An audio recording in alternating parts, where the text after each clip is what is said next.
Hello there and welcome to my Arty Corner here on YouTube. It's Friday the 14th of October, I was going to say November, and it's actually quite sunny out here in the valleys of South Wales in the United Kingdom. That's where I live, and I'm not feeling too grand. I've either got a cold or COVID or something, so yeah, not too good, but I'm okay. Do this and then I may collapse back in bed, I don't know. But I'd just like to welcome you here and say thank you very much for joining me. If you're a returning visitor and you've subscribed, thank you so much. If you're a returning visitor and you haven't subscribed, please do. Costs you nothing, just says you like to follow the channel. And if you click the bell next door to the subscribe button, you'll get notifications of when I upload videos, which is usually most days, though life can get in the way, as it did earlier this week. And thumbs up for videos are always very appreciated. Thank you. And all of this just helps YouTube to share my work with others who may be interested, so that if you find my videos helpful, they'll then go to others who may also find them helpful. So, no further ado, it's Inktober 2022 and I'm doing the Inktober Tangle challenge. 2022 this year, hosted by 7 Forests 5 Rivers, or the 7F5R challenge or challenges Facebook group. Either way, you'll find it, and lovely people over there sharing all of their lovely stuff. So I've got a page out of my sketchbook because I got carried away earlier this week and I ended up drawing lots of the patterns on my Inktober kind of sampler. So I've ended up doing them this way because I can sometimes get lost in what I'm doing. You can see the light coming through here, sunshine. It's actually going behind a cloud. But anyway, so today's pattern for the day 14 of Inktober is Sliderhat by Karin Frank. And it's an interesting pattern that I think has got lots of possibilities.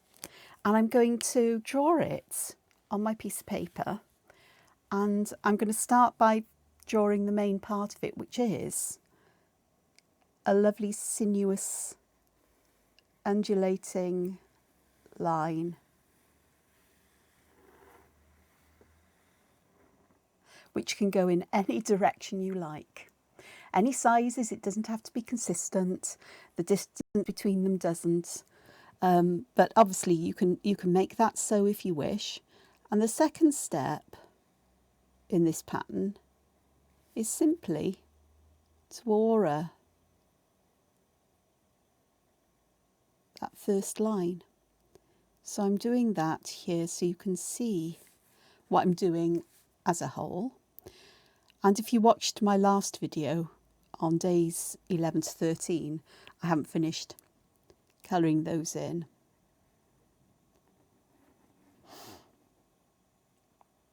So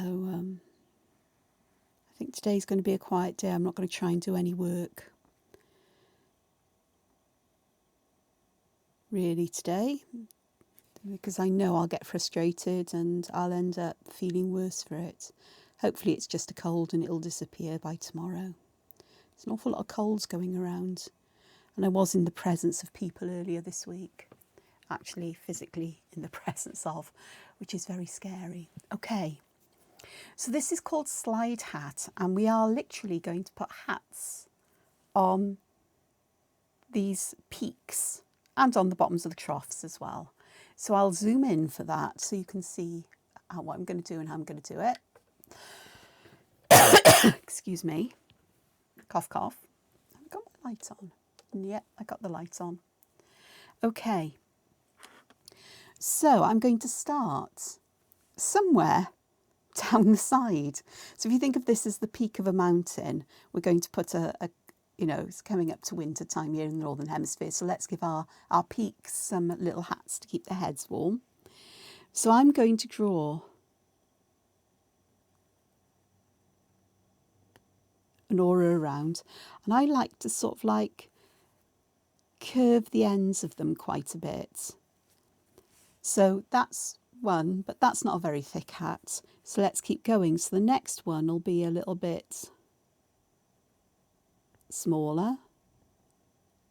And I think we can do another one. And then I think I can start to perhaps try to bend this around. And to help me with that, I don't know if you can see, move this down, but I've started to try to flatten this side a little bit so that this needs to go a little bit further round. And I'm deliberately making these that little bit smaller, and I'm going to have a end that I think might just curl around like that, and I'll put a little bit on the end there, perhaps a little bit bigger. And with these I'm going to put some white dots in them. It's a very tall, thin hat, but we can do the same not just with the tops but with the troughs too. So with this one I'm going to try not having those little kicks where I'm just sort of like auraing out directly from the sides here, and oops, that was a nice wide one. So that gives you a smoother kind of hat on it, and I'm going to pop a little bit on the top there. What I also think could be fun, let me just move this down a bit, is I'm going to break these up into sections. So I'm going to start with a section, put a little breaker in, like a little block, another section, another block, and perhaps down here. So it looks like we've got something that's made more out of bricks than we have wool. And I'm trying not to put the smaller bricks in the same place as they were below.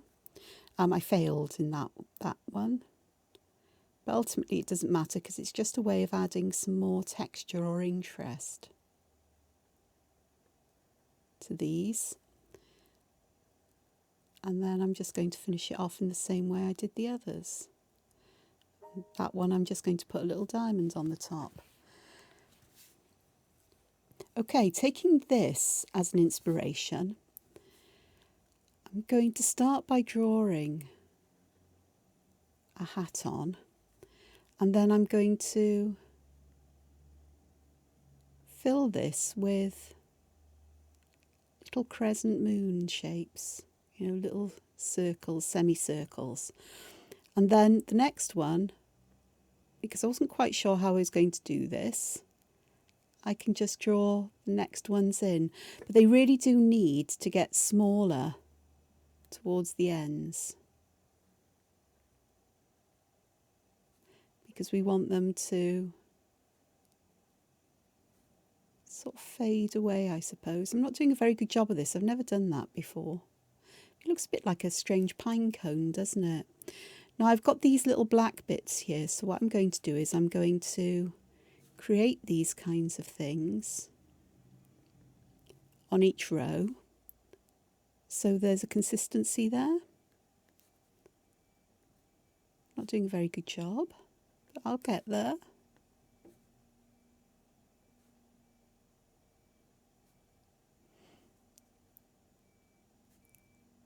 So where I can, I'm just popping these in, perhaps a little bit on the ones that don't have one in.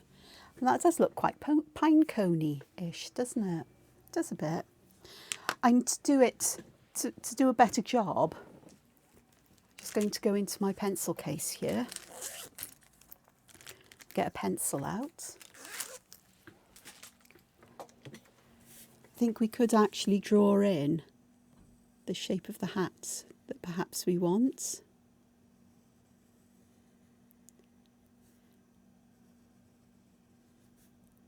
In pencil, and then use that as our guide for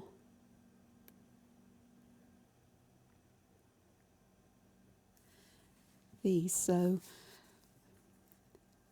it's a lot easier to do if you do that.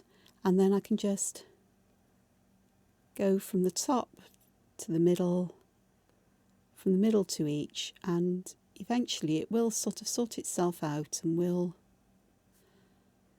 reduce in the number of arches.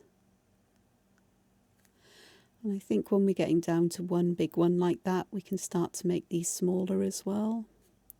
So we carry on with that scaled kind of finish until the end. And I put a little sort of like almost like three-pointed leaf one there. This one, a little star on the top. Okay, I'm trying to think what else we can do with these because they are lovely.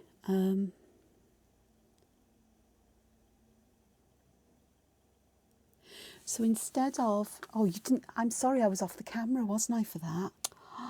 Naughty me. I'll do another one. I'll do this one again. Oh, gosh. What a silly mare I am. Didn't check that. Got so engrossed in the process. For this one, I've drawn something that's a bit like a bracket. You know, one of the curly brackets. And I'm going to grow this hat from this.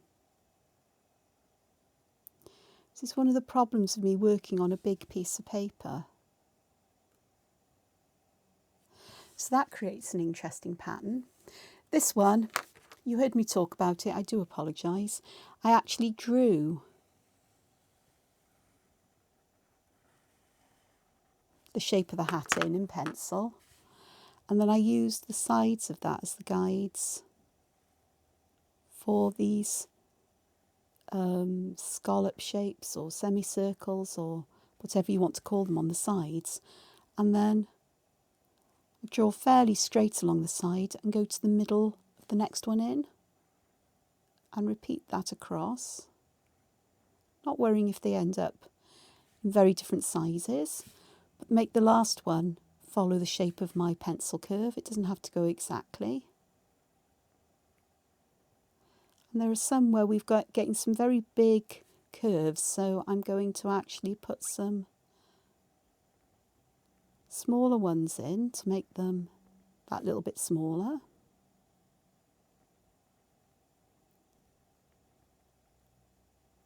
That one goes back there. And then I think I can just pop one there. I'll just add some roundings in the corners here where we've got those gaps. And there I've got something that looks a bit more pinecone-y. That's exactly how I did this one. It's just because I drew a different shape, it looks different. And then on the top, I'll pop that. And to make them different, I'm going to just pop a very simple arch at the base of each of these arches. Kind of going over where that dip is, but it's not essential. Like there's no dip there, so we just add one vaguely towards the middle. And it just adds that little bit more pattern, a bit more opportunity for adding colour. That's how I look at things like this. There we go. I do like this one though. I really do like that. So I'm going to have a think now about what we can do with these other ones. So we've got some variation. Oh, this isn't the finish of this pattern, by the way.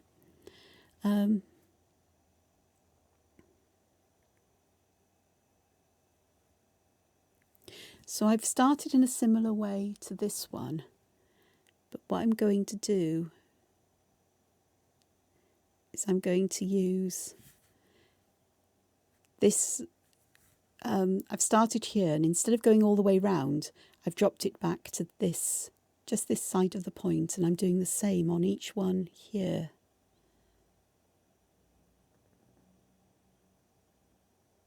So I'm getting a very strange kind of hat there. I could have done with making a much longer one of these, I think. And then we've got more space for perhaps doing more of these and creating something that is a bit different, perhaps. It's almost like this spirals around. I guess we could do the same on the other side and we'd have a double kind of hat. You know, like the ones that don't know if there's still a thing where they're bobble hats, but they've got two sides to them with bobbles on the end. So they look a bit like that, I suppose. And we could just put some bobbly bits on the corners. Not sure if I like that one, but until you try something you don't know, do you? It's different. Okay, different hats. Let me just move my paper. There we are, so I can draw more easily. Okay, how am I going to do this? I'm going to use the idea of Flux Echo, I think. Now this was a Tangle from earlier on in Inktober, where you start with a flux shape like this. And then you echo around it. I'm going to do that until it comes back.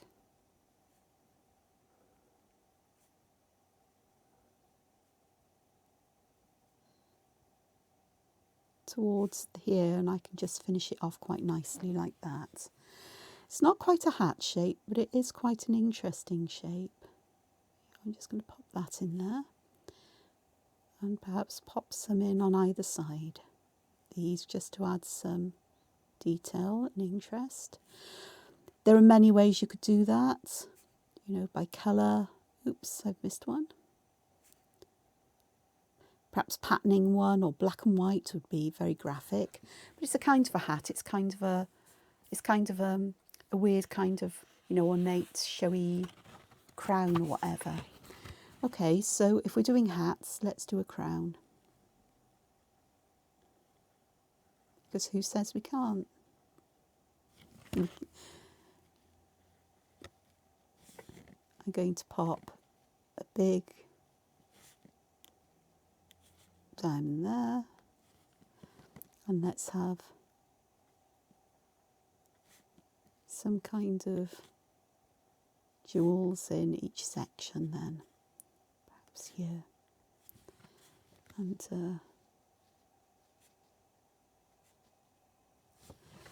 something simple there.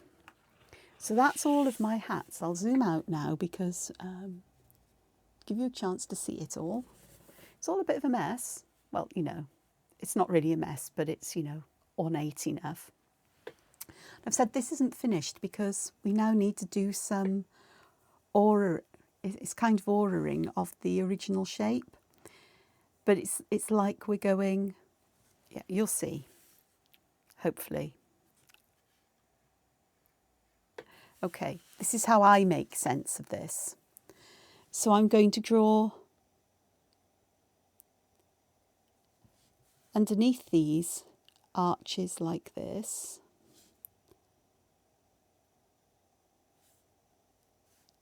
Same here, even though our hats may get in the way, that is the whole purpose of them as well. Top and bottom. Trusting the process. And again at the end, like so, and here, like so. I did that one, so we're now going back and doing a second one.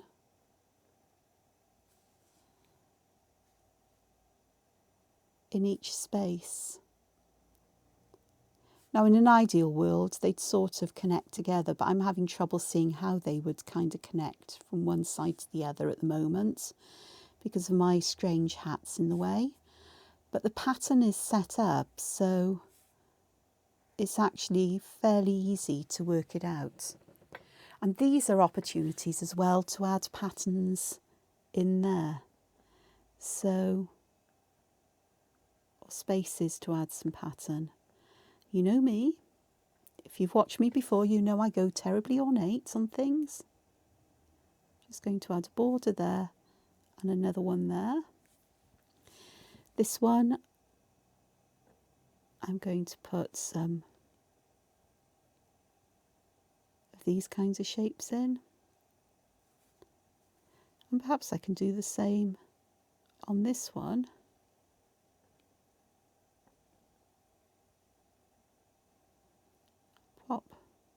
Not doing a very good job of colouring these in. I haven't got the best pen for colouring spaces in. This is a Tombow Fudenasuki pen. It's the hard version. It's got a flexible nib on it, or flexible tip. I'm popping that there, and I'm just going to put some lines in these just to add some interest. Now this would look fab if you carry these along, but I'm just having a look at options here, things you can do. This one could be fun.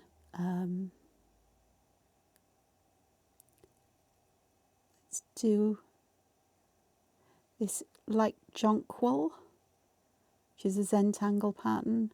So I'm basically drawing stacked chevrons, and I am going to do these alternating black and white. So we'll have a very graphic one here, which will muck about with space and what have you. So on the other side, I want to colour, where there's white, I want to colour in black. So once you've got the first one sorted, so it's a bit like Knightsbridge, you know, it's a bit like a checkerboard pattern, but we've got these all going at strange angles, really. Oh yeah, I've really mucked up with that one, it'd be fine. There we are, so that's a bit of fun. And just have a look here.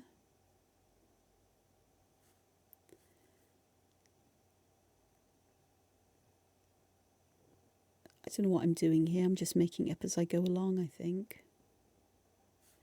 Just filling this up with kind of fluxy, it looks a bit like a flower now. Fluxy kinds of shapes, little teardrop shapes, little petal shapes. Again, I'm just going to pop a border around the outside. To me, that's what finishes things off, but that's my preference. Look, I haven't done anything here, so let's fill this one with perk, as I did above,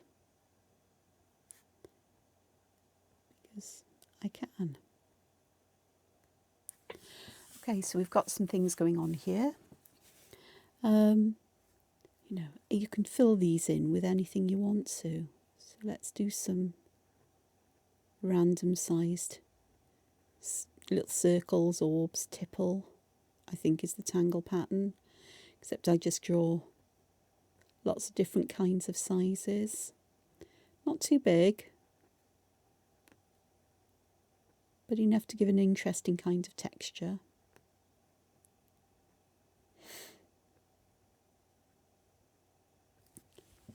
And then underneath here I could just carry on, or I could do something else. Let's do something else here. So let me put another aura in, and I'll do doodah, I think it is. These alternating lines that don't quite, or you've got lines that don't quite meet the other side, and you do them in an alternating fashion, a bit like a zip. So I'm going to leave the others for now, because I've got a couple of these that are quite straight and ordinary. Now, you simply could just do these with black and white, which would be fun. Or you can use patterns to fill these as well. So here,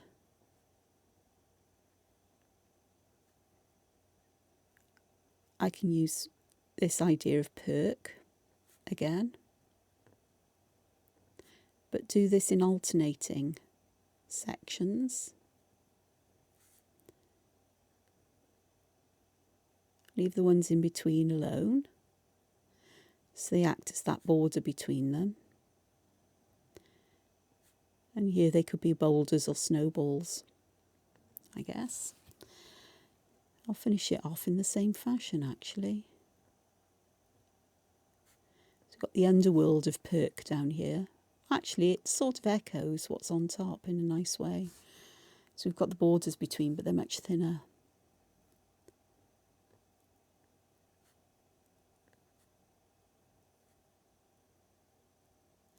And then for the ones that are going to be perked here, I'm just going to fill them in with black. So that's quite fun. Okay, next one, I'm going to do my favourite pattern, or one of my favourite patterns to fill in, Shattuck. I'm going to do it in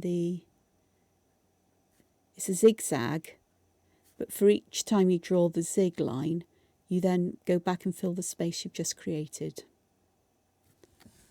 So that's really quite nice. So I'll do that again. It's an alternative to filling them in with black or plain colour. And I quite like having something that isn't quite so starkly black, that's got some interest to it. Okay, here, this section here, these look like polygons. They're that kind of shape, so I'm going to create 2 rice shapes on each side, and I'm going to put a little V shape there, and perhaps put little borders in. I'm using a very light hand with this pen, so I get a nice fine line. This is why I love these Tombos. One pen, multiple sizes. Okay, for these little hats here, there are lots of things I could do. These are strange hats, though. Even I will admit these are strange. In the grand scheme of things, they're weird. But you have to try things out to see what happens. And I tried. You can say I'm very trying as well. So here I'm going to create something so they look like they're almost like pipes nestled inside each other. I'm going to pop some shadow down each side. I'm going to leave a gap in the middle.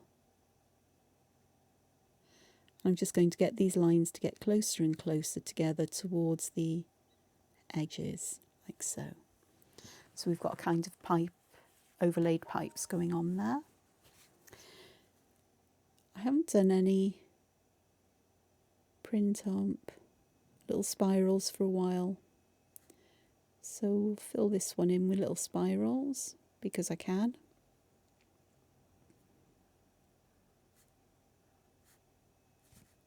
Oops, overspilled the line a little. But I'm okay with that. It's a sketchbook. This is for me to record my ideas more than a finished piece of work, I suppose. And then for this one, I'm going to actually put some boxes in there, split it up into boxes. But I'm going to draw triangles that point to the middle of the line I've just drawn, if that makes sense. And I could either put these triangles in black or the outside edges. I think I'll put the outside edges in.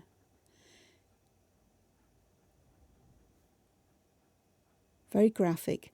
This pattern is really old. Yeah. You see it on all kinds of things. But I think what sticks in my mind is seeing it on Polynesian tattoos.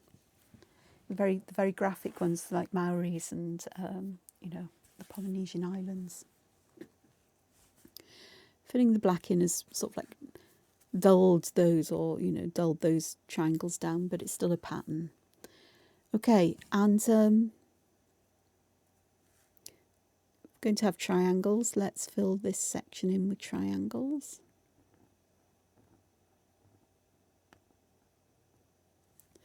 And I think I'll just put a little bit of black in the ones at the bottom, like a little triangle at the base, just to add some darkness there. And then I'm going to add another border here. And I'm going to leave that as it is. It's quite that Mollygon kind of shape, if you know Mollygon. This one is so tall. Look at that. It's a lovely shape in there. And it would be a shame to take away from that shape. I'm really not sure what to do with this because I just love it as it is. So there's no reason for me to do anything. And here, I think I'm going to create some squares with double borders, like so. That border will go to the end, as will that one. And then I'm going to do some shapes like this, sort of like flat semicircles, if you like, or parts of semicircles. And I think I might aura again, because they will touch in the middle and create a kind of overlapping seeds or ball shapes. And again, I like that. And it actually ties in with some of the other patterns I've done in Inktober, how I've approached things. And this one here, instead of filling the whole of this, I'm just going to pop here an edge of very rounded shapes. And I'm just putting a little dot at the bottom of it. And if I darken this line here, it then looks that I've got like this layer here is higher than that one, and then these here are higher again. And if I darken this line,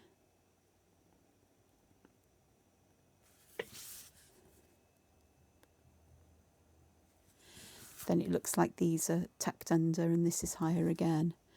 We can do the same here. I haven't done any adding line weight, so I'm going to do that here. And I'm kind of keeping to the left and the bottom, kind of round those little corners there. I'm going to add just some line weight there. And for these, I'm definitely going to do them on the left and bottom, because I want them almost to stand out as they are. This shape, I'm going to add a cross in it so it looks a bit more like a crystal. Okay, so I could go through all of these and do this line weighting, but I think you'll get the idea.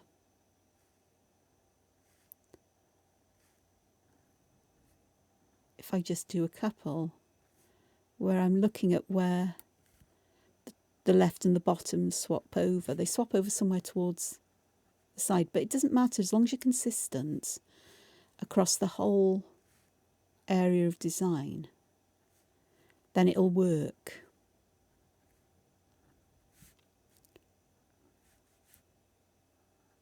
Even if you add shadows just to all the left sides of the arches from the top down. I'll do that on this one. So if I add weight to all of these left sides, this is hard for me, but we're being consistent across the whole of the design, and they become rather than an absolute way of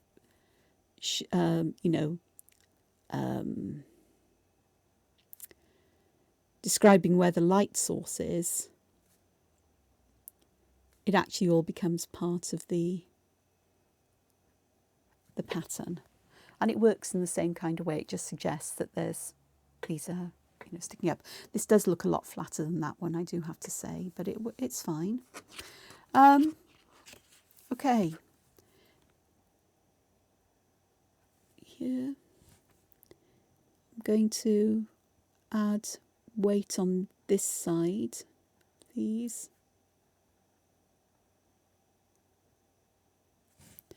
I'm going to put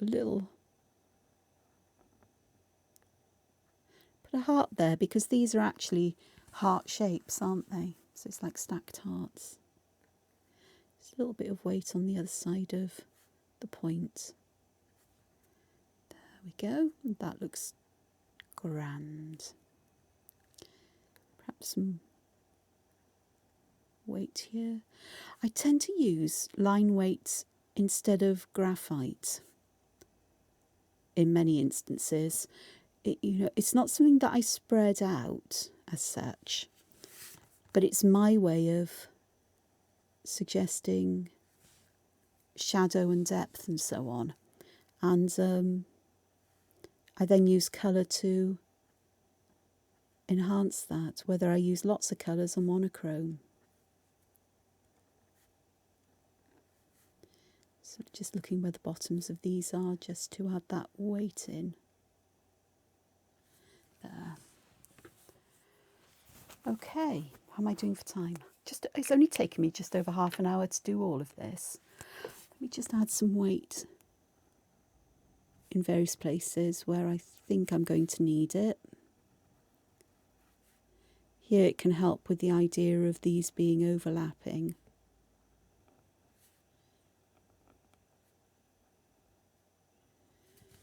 And it can also hide the crimes a bit.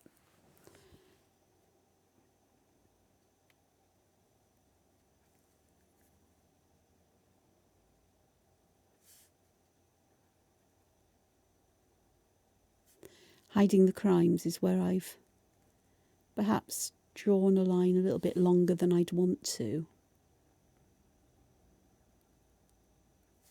And then if I'm using line thickness, I can put that thicker line where I want to disguise or cover up those slipped lines. Right, these ones need some line weight, so I'm going to pop some that side, some this side. And then that one like so.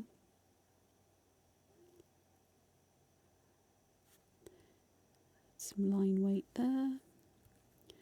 Definitely some here. And I'm going to increase the weight between these polygons as well, because I think they'll need it.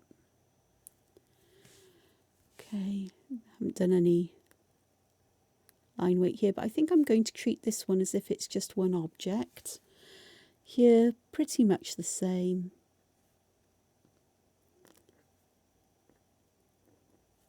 But I am going to make sure I add some little bits of ink where these little sections join together.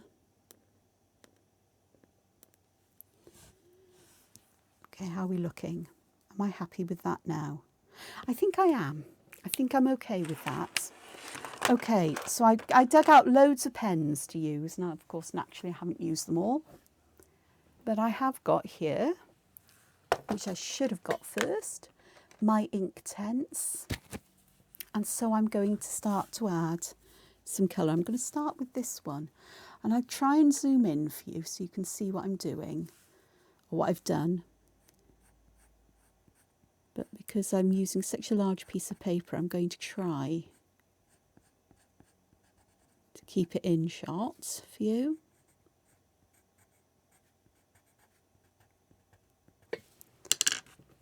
Okay, just get my water brush going.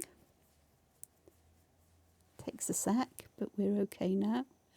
So I want to keep the darkest area at the base for the moment. I think I might need some more darkness up at the top here, but I can add that once this has dried.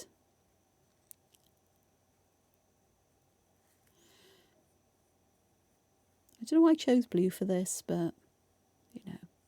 I'm using the Inktense again because I really enjoy using them. And this paper that I'm using from my sketchbook actually stands up quite well to light washes of water or colour. Can't work it again and again or go back with layer on layer like you can on watercolour paper, but this works for me. And it's just a sketchbook page. I say just a sketchbook. Sketchbooks are really, really valuable. And I'm so-and-so for not completing a sketchbook or filling it in, starting a new one all the time. I'm a bit of a mare for that. But I still have all my sketchbooks scattered in various places.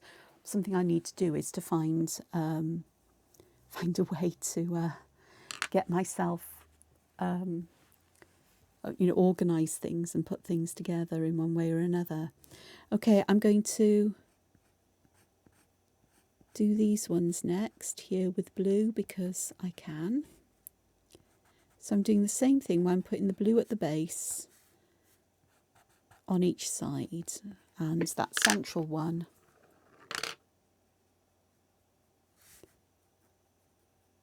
we'll have it on both sides.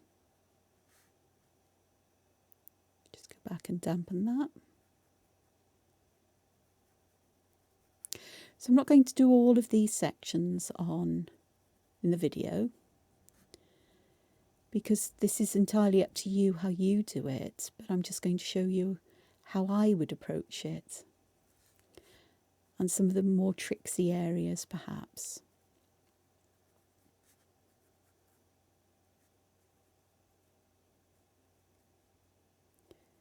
Even just with colour, that contrast between these darker areas and lighter ones just starts to bring it to life. It separates it from the paper.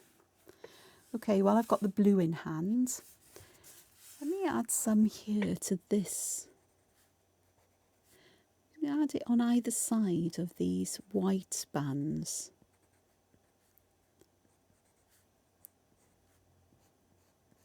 I'm thinking about the size of the band and the size of the area I want to leave pretty free of, well, I say free of colour, just with a very light touch of colour.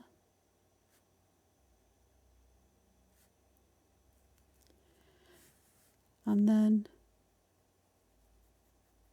where I want the darkest there, on either side. It's the shadows you really need on each sides of sections like this to really bring them out as dimensional. And yeah, I'm using the back of my hand again as where I blot the colour off and clean my brush up. That, I think this one here just needs that tiny bit more colour to be consistent. So that works. You can see what I've done. They do work. Okay, I'm going to find another colour. I've got a golden yellow here, so I'll use this for this crown. So I'm going to put plenty of colour to the sides and try and leave highlights where there would perhaps be highlights in this. Just clean my brush on my hand. It's not toxic. I'm not likely to lick my hands, and I wash my hands after this, so don't panic. It's just because I'm too lazy to get up off my backside and go and get some kitchen towel. Or be organised enough to start with. I'm not the most organised person. And as I'm not feeling too grand today, there's even less chance. It actually works quite nicely. Once it's dried, I may come in and use a slightly darker colour along the edge. Now, as I've used blue for these others, let's use the blue in the gems. Don't know if you can see light flickering across the table here. It's my actual earrings catching the sunlight. They're rather large stars, 5-pointed stars, Swarovski crystal. So when they catch the light, they scatter little rainbows everywhere. And they are my favourite earrings. I wear them all the time. I have many other pairs and I swap them occasionally. But these are definitely my favourites. Okay. And I think here in these ones, I'll pop some cherry red. So I've got red and gold and blue, so that'll look rather cool together. And in the bottom here, perhaps I'll put alternating red squares. And I'm just going to fill these in with one colour because they're very small. But I do want to activate the ink tents to bring that out. And I will put blue in the in-between ones rather than gold. So we've got this rather nice arrangement of colours there. Okie doke, so I'm going to add some of this gold under here as well. So on either side of these. And even though I'm using gold, this golden yellow here, which is probably my second most favourite yellow, it's the sienna gold is my favourite. This one's really rather lovely. Then that sits underneath these quite nicely. Okay, I'll add some gold here, but I'm going to do this backwards. I'm going to add the gold at the top of these sections and make those the darkest, and let the colour fade away down to the base. I sometimes like to do this.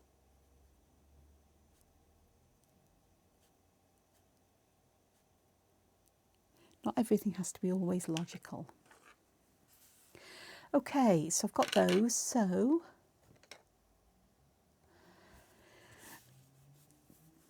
this one I'm going to pop, I'm using iron green here.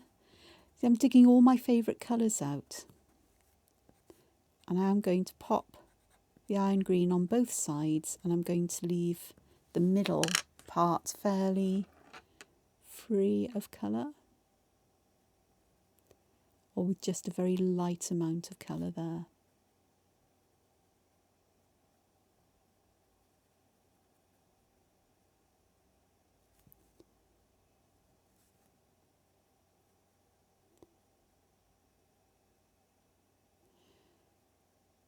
I love the way that the colour separates these from the background.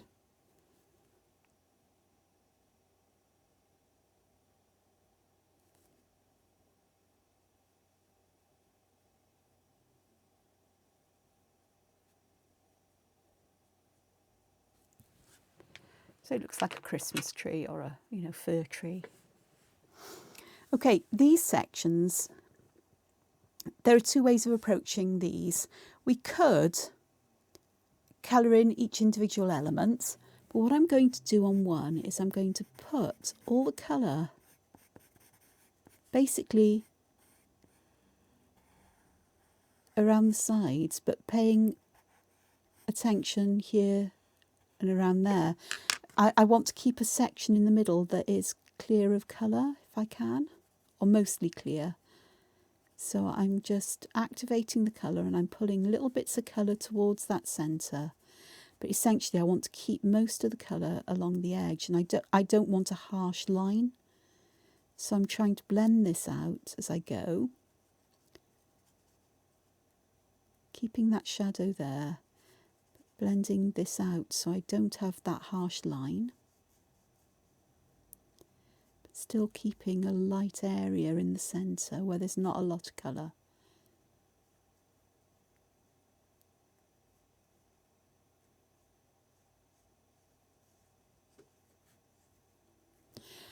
And then that gives a background texture, but you also have the highlights there, the light and so on. So that works quite nicely. And I can bring that out if I want to later on with gel pens and so on. So I'm not going to finish this. I think I've done as much as I need to, because a lot of the adding of shadow and highlights is pretty standard when it comes to things. Here, just, oh, I've added some there. I didn't want to add it there. Oh well.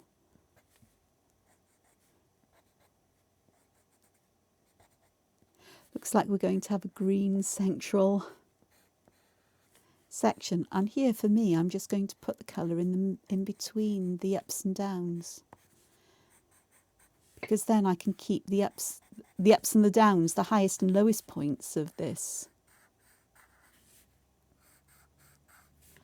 shape, pretty much the lightest parts, just to help to bring them out, as if this is twisting upwards and downwards as it bends as well.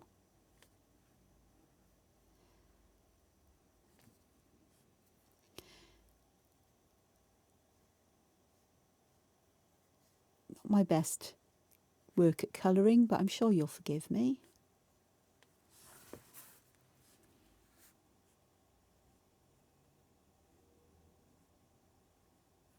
said, I want these darker in the middle and fairly light at the top.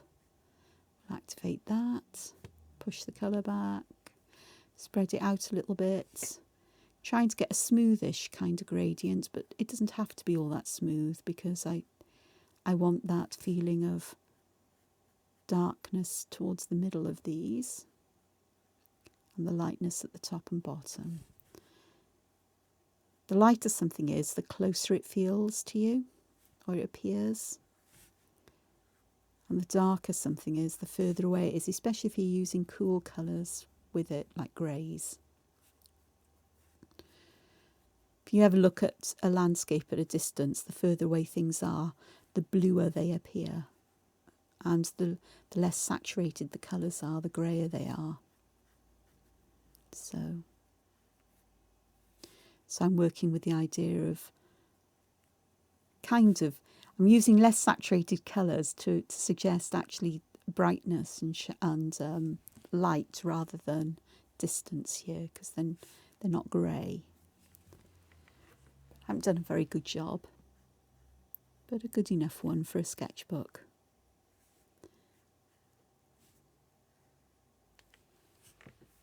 It's got my thoughts there and an idea, or lots of ideas. I did add some ink tents on either side of these. And actually I think I think it's quite a nice thing to actually do these the same colour, because it's a nice echo of the congruence, I suppose. Harmony with that central line, which is quite fun. So it's beginning to get some nice shape going there. The crown is fun. Imagine all the hats you could put on the top of these. Isn't that fun? So I've used a lot of that green actually. I think that's fine though. But it's, you know, things like these little bits here I could actually just do in the gold and just keep to these 4 colours across the whole design, and it will work quite nicely in that harmoniously lovely kind of way. I've got some green left on this brush, so these are going a greeny yellow, but it's fine. There we go, just to pick those out. And I did have a red, I've got a cherry red here, so let's have a little red heart there, because I can.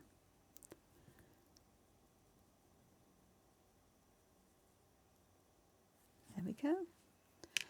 And I might actually make these red on the tops here. They look leafy, but, you know, who knows? Perhaps they're not a leaf. Perhaps they're just a pretty shape. In this case, a little bit of red. And my little star shapes. And that little gem there I'll make yellow as well, so we'll have a nice display there. Okay, with this here, I am going to make the edges here really, really quite dark. Damn, I picked up iron green and I wanted to pick up iron blue. So I'm going to pick some of the colour up from the edge, pull it down and around to the centre. I'll do the same from this side, just to be consistent and get enough colour there. And then as I finish working with these, I'm going to push the colour backwards. I might bring just a little bit more out so I've got a better blend on the edge. But I am just pushing this back this way and bringing that forward. So lots of intensity there. And that just helps that feeling of things bending. So this is a little bit wet there still, but as long as I'm quicker with this, I'll be able to move this colour. So I'm going to do the same kind of thing with iron blue, just to give that difference in colour here and help with these layers. So I'm just picking up colour there. I did actually do the whole of it, dampen it all, because I wanted to make sure that I could blend this nicely at the base. I'm wondering if I did actually pick up iron blue now, whether I picked up the iron green again. Doesn't matter, I think it's iron green again, but it's fine. I'm just going to add a little bit of shadow. Yeah, it is iron. Oh, is it? I don't know. Just add a bit round underneath here to help with layers and so on. Just that hint of darkness. So that's working quite nicely there. It actually looks like this is dipping under. I said I was going to finish. Once you start, you can't stop.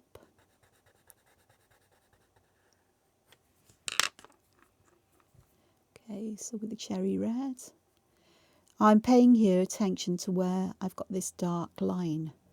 I'm going to make sure I've plenty of colour underneath that dark line, because that's where the shadow would be. And then we'll keep everything fairly light towards the front and below that. So again, it's building layers and working with things. Okay, with this print on, I'm going to add colour on either side, and I'm looking at having this feeling like it's dipping underneath here.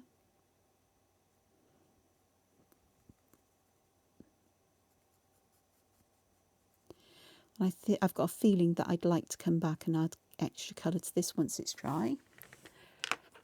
And with these little triangles, I'm going to put some colour in the points.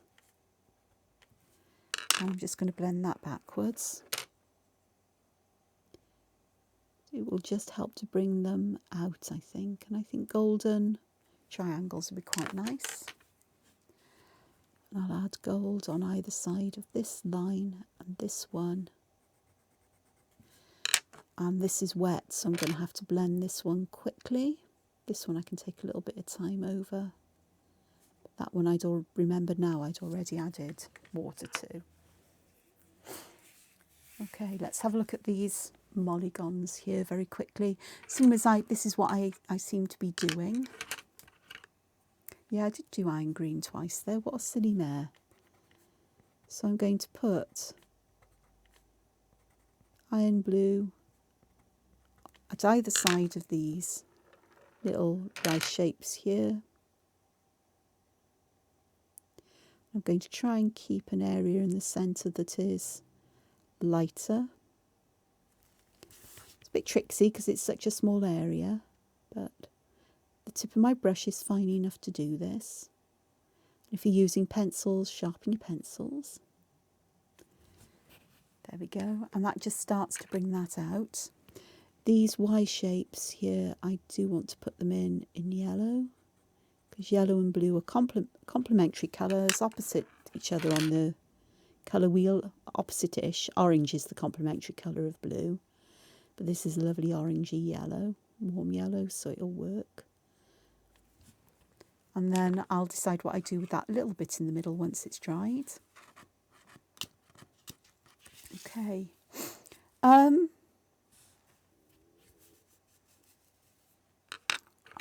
going to pop some yellow in this section as well.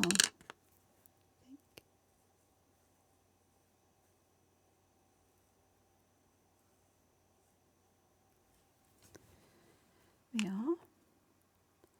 So I think I'm mostly done. This one I'm going to add some blue to the edge on this side and to some of these here, just to darken that edge up and to add that bluer colour so that it does look that bit further away. But I'm not spreading that colour out very far, I'm just adding it and mostly pushing it back, she says. I'm going to do that.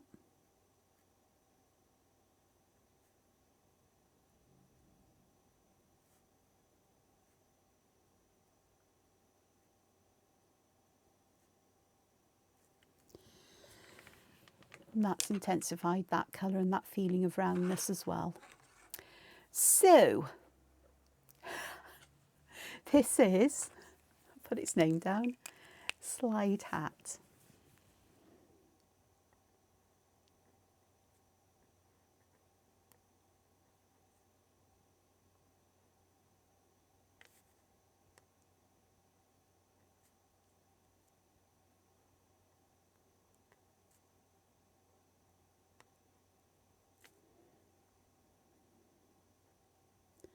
Because I can. There we are. So I hope you've enjoyed this. So I haven't finished colouring it. I could be here for ages doing that and adding all the details and so on. If I ever do finish this page, I will scan it in and show you it properly. So I just hope you've enjoyed this. It's given you some ideas of things you could try out with Sliderhat, and possibly given you ideas for things going, I think I could do that in a different way. I think I know how to do that would be better for me. And not to be fearful of trying things out. Sketchbooks are wonderful places for this, is that they are your area to try and test things out. It doesn't matter if it doesn't work. You make notes. And eventually I might make notes on this about what I like and what I don't like. It'd be, Angela, don't do that. It's okay, but it's, you know, it's not really in well, I don't know, it's in keeping with Sliderhat, but it's not my kind of thing. This is fun because it's whimsical. And I can see a whole pile of hats going on here, like Stetsons and trilbies and top hats and bowler hats and, you know, all kinds of hats that you can think of, witches' hats, wizards' hats, you know, all kinds of things. And it's all good fun. So thank you for joining me. Look after yourselves, take care, and I'll see you again soon. Oh, and find time to be creative. Take care now. Ta-ra. Bye. Hoil.